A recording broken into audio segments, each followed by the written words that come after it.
Po, magandang araw po, Malas Moto po. Bali, nag-install po tayo ng original Piaya horn.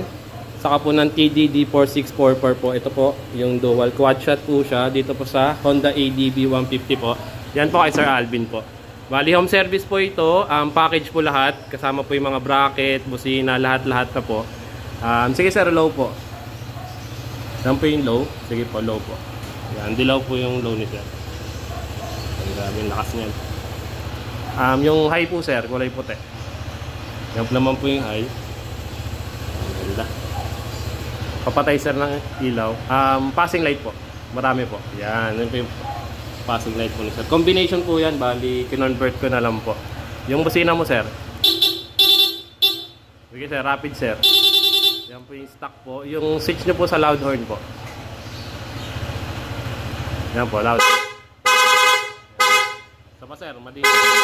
Yun, maraming salamat po. Bali, 60 days warranty replacement po yan. 1 year warranty po dun sa harness po. Maraming salamat po. Malas Moto po. Thank you po Sir Alvin.